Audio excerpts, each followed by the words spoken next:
لنشوف اليوم رئيس الوزراء المالكي يعمل فيديو برجليه ويدعم القضيه العشائريه والاسناد والصحوات، واذا يعاقب على دعمه لهاي الناس او للعراقيين يعاقب رئيس الوزراء بقرار من البرلمان الفاشل، عندما يوقف ميزانيه المصالح الوطنيه، وعندما يعترض على مجالس الاسناد، وعندما يوجه له تهم لرئيس الوزراء. ليش؟ لان المالكي دعم العشائر ودعم القضيه الوطنيه. ونترجاك يا دوله الرئيس رجاء اخير، اليد الحديد اللي ضربت بيها في البصره اضرب بيها في الانبار وفي الموصل. احنا اذا كان هذه اليد تحتاج، والله ان شاء الله ما تحتاج غير رب العالمين ولجوه الخيره. التخوف من العشائر هذا امر عار عن الصحه. بس معقوله كان ناصب علينا؟ اي ناصب علينا. اللي خلاني اروح ويا دوله القانون رئيس الوزراء راح اقول لكم بكل وضوح ويعرفون. المالكي وقف ويانا في محنتنا في بدايه الامر عندما انتفت الانبار، دعمونا بدرجات الوظيفيه اللي باقوها الحزب الاسلامي من عندنا الحمد لله. جيش، الشرطه، قوى الفرق، الرجل وغصب عنه هو. شيخ انت تقول من البدايه، بس تصريحاتك ما كانت من البدايه هكذا، كنت تنتقد الدعم الحكومي. شنو اللي يتغير؟ العراق متروس كفاءات، متروس وطنيين. اكو هناك اكو الصدريين، التيار الصدري محلي، عرفت؟ اكو احزاب هذول من عندهم الدعوه انشا يمكن محلي. من هي الجماهير التي يتحدث باسمها الشيخ؟ دخل الانتخابات معنا في دولة القانون ولم يحصل على إلا عدد بسيط من الأصوات، وانقلب على دولة القانون وتحولت دولة القانون اليوم إلى عدو له. كان يسكن في بيت لرئيس أركان الجيش ولديه 30 نفر حماية من الدولة، كان يمجد ويروج ويمتدح الحكومة صباحا ومساء، وأتذكر أحاديثه في اجتماعات دولة القانون إلى الآن لم أنساها. اليوم حينما تعارضت القضية مع مصالحه أصبح يغرد خارج السرب. اشرد يا جماعة ما راح يسمع ردك سيدة. انا دا اتكلم باسم من؟ باسمك؟ باسمي. رحم الله والديك مو باسم 1,700,000 وكسور انسان في الانبار. مو ما جاب ما حد انتخبك من عندهم شيخ حتى تتكلم باسمك. كان انت اليوم ايش بيك؟ شنو سالفتك خالد؟ ما بيجمعش. اي صحوه تخرج ضد الارهاب احنا نساندها، اما صحوه تطلع تدور من ورانا او تصعد على كتوفنا حتى الحكومه المالكي تقولها عافيه وتنطيها، لا اطلاقا، هذا الامر نرفضه. انا اولا ما مرشح. وتجمع بيارق العراق وما فزتوا بالانتخابات. لو سمحتي اقول لك زين شنو رايك احنا بالانتخابات زورنا ربعنا وجماعه باقوهم من عندنا ببغداد، يلا شلون؟ يزورنا، عيب، العراق كله زورت. من زورتوا شو ما فزتوا؟ ايوه هاي قهرتني. تزور ما تفوز. شلون؟ في المحطات او في المراكز الانتخابيه ناس ما جت، قالوا يا بترسم مكانهم حطوا لهم الربعنا، شو نسوي لهم؟ بدايتك كان وضعك مع المالكي جيد. نعم.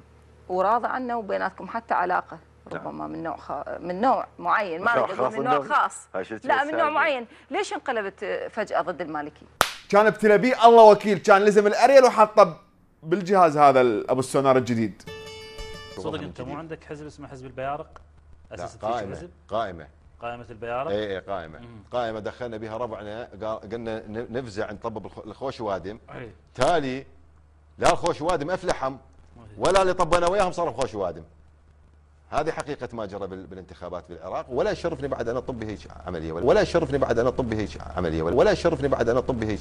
الله اكبر، ينصر دينك يابا. هلا بالرجال يابا.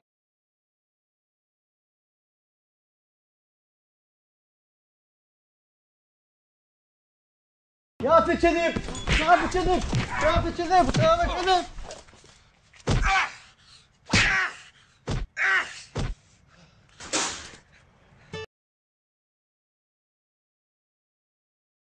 والحزب الاسلامي اللي كان هو ند وعدو، بصراحه احنا نعتبره عدو اخطر حتى الاحتلال الامريكي في محافظه الانبار، نهك المحافظه.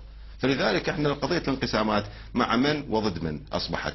ومع الاسف ايضا ان هناك احزاب تسمى الاسلاميه، يعني انت لو سياسي لو اسلامي، الاسلام صدق والسياسه كذب، شلون زاوجت هاي بهاي؟ طيب الحزب الاسلامي فشل ذريع والله ما يلحق احد، وتوجهت له التهم، واصبح تقريبا الهدف او العدو نعتبره الثاني بعد تنظيم القاعده في مناطقنا. عرفت؟ لان تجاوز حدود المعقول، وبعدين من صرح له وانطاه رخصه حتى يتكلم باسمه للسنه، ما ادري شو يسمونه مو غيره، مرفوض هذا الامر، ما نقبله خلاص. اي انتخابات جت في المناطق يسمونها السنيه هم عندهم بقاموسهم، عرفت؟ وخلوهم في منصبه ولاة الامر. ما حد انتخبهم. جم في زمن ما في ظرف ما وقعدوهم الامريكان حتى. الحزب الاسلامي الان اللي فات تحت ابط القائمه العراقيه وراح ينثرها نثر وراح يجيب لنا المشاكل ورجع من جديد باجله جديده. ايه يا ابني اللي انت بتقوله ده؟ بتاع اللي انت قلتها. ايه انا عايز جمله مفيده. الحزب الاسلامي اخي هو مو بس الحزب الاسلامي، الاحزاب الاسلاميه بالعراق مجملها عايشه على الطائفيه.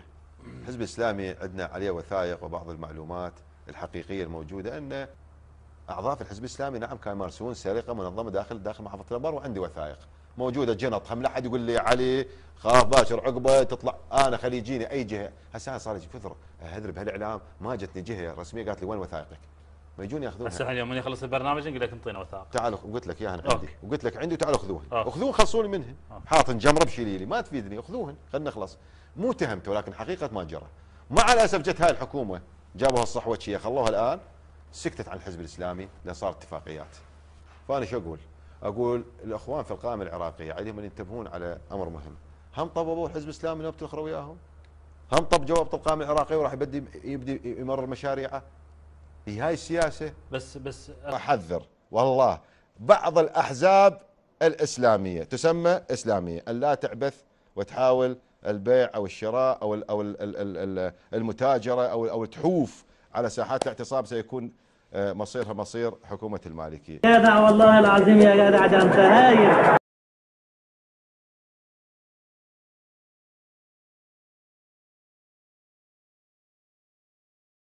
هذا هو لما تقسيم عيش خلوه بالدستور. هو الحزب الاسلامي سؤال بالله، الحزب الاسلامي متهم الان بالتقسيم زين ومن ظل الشريف عجل بالمحافظه. الحزب الاسلامي متهم الان بالتقسيم زين ومن ظل الشريف عجل بالمحافظه. الحزب الاسلامي متهم الان بالتقسيم زين ومن ظل الشريف عجل بالمحافظه. علي النعمه انت بتتكلم صح.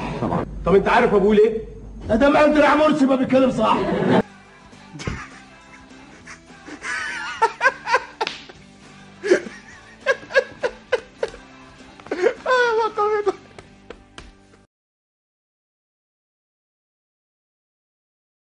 أنت هددت المطالبين بإقليم الأنبار باستخدام السلاح ضدهم؟ ما يعجبنا كلمة المذهب هذا السني، إقليم سني إقليم سني. موضوع الفدرالية موضوع خطر بأمرين، الأول المثل السياسيا بعد ما حد ينتخب، الشعب الأنبار ما ينتخب ولا أحد. هاي قالها عليك رشيد العزاء بالدورة السابقة، قال علي حاتم السليمان مثل السياسيين. ما أعرفه يعني ما أصلا ولا سامع به، المهم ما له دخل به. وبعدين ما عندي يا أخوي أجندة سياسية، اللي قاعد من البرلمان ذول عندهم مو احنا. الافله السياسيين يجي دور اقليمي وهذا مشبوزه. حاضرين بسلاحنا يعني صحيح انتم بسلاحنا صحيح بسلاحنا برجالنا بدمنا نذبح نقتل، الانبار ما تصير اقليم. قضيه الفدراليه قضيه اصبح الشعب المنتفض فيها المحافظات امام خيارين، قلنا اما القتال واما الانفصال. هذا هو لما تقسيم عيش خلوه بالدستور. هو الحزب الاسلامي سؤال بالله، الحزب الاسلامي متهم الان بالتقسيم زين ومن ظل الشريف عجل بالمحافظه. والله ده انت المفروض ما تقعدش معانا بقى، تروح تقابل الناس اللي جايه من بره دي وتقول لهم على الكلام اللي هم مش عارفينه، والله العظيم. الشيخ احمد ابو ريشه قال نريد نسوي لجنه من اهل الحل والعقد. يمثل وجهه نظره ما ندخل به احنا، هذا الرجل هو يمثل وجهه نظره ويمثل قائمته كصح وما يمثل الانبار. الانبار بها شيوخ، بها قوه وطنيه، بها ناس خيار، بها علماء دين، بها كثيرين. والشيخ احمد يمثل ثقل مهم الصحوه بالانبار. صحوه. اي ثقل مهم. صحوه. من اللي حارب القاعده؟ العشائر. الصحوه. العشائر. الصحوه مصطلح طلعناه سنه خلينا نقول نسولف. الاخ احمد البزيع يمثل اراء سياسيه. اما اللي قاتل القاعده مو احمد ابو ريشه، قاتلها حمد الهايسو، قاتلها حمد الهايسو. كان بيومها لاط وصعد عنده حيل. خلينا نحكيها ما دام مضى عليها فتره من الزمن. قضيه لا بدايه لا صحوات ولا فلان ولا علان ولا شيوخ.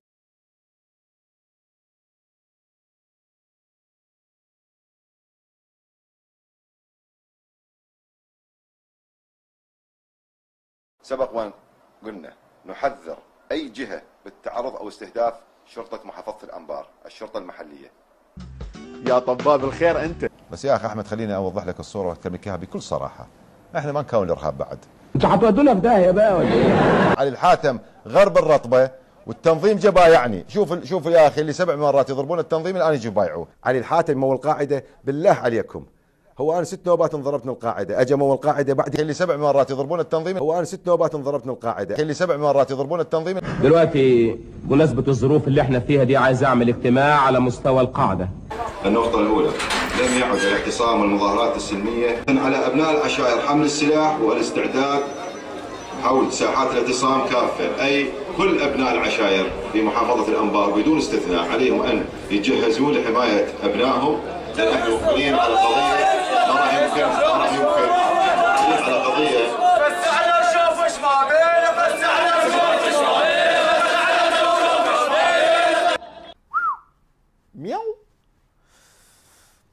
اخ منك اخ.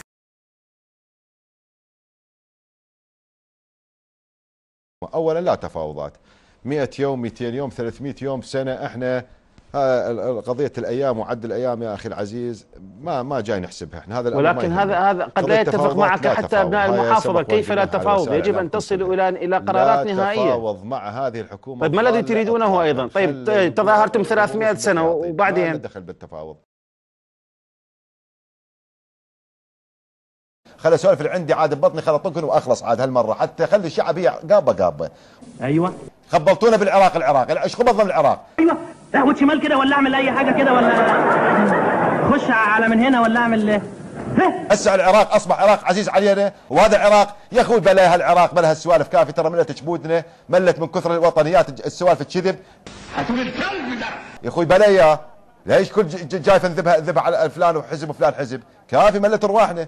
المنطلق الفكري بتاعنا في تطفيش الست دي لازم ينبع من احساسنا منعكس في الالتزام بقضايا معاصره لا يدرع مرسي، ومحدش يسالني ولا كلمه لاني مش فاهم اي حاجه من اللي انا بقوله. وما علاقه العراق بهذا الامر سيد علي؟ ان كانت سلوكيات بعض السياسيين سيد علي رأي مثلي الان يقول لو ضالين على الامريكان اشرف من ذولي.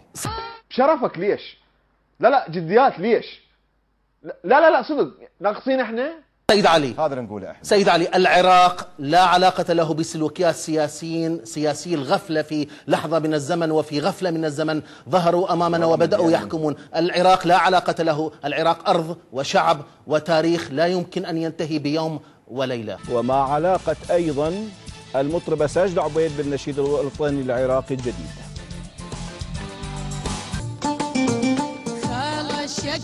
شنو الخبر تحكيلي؟ شنو البديل للنشيد الوطني؟ ماذا قال الشيخ علي الحاتم؟ نذكر المسؤولين بكلامهم. بالتطبيق والله مو عيب قاعدين برلمان اشطوله عرضه. شيخ انا بس العرمرم بس يقفيلي قاعد على نشيد وطني يحطوا لنا مال ساجد عبيد ويفضوها. يعني المشكله بالسياسه. انزل ماده جديده اسمها 5 سخافه اسوه ب4 ارهاب.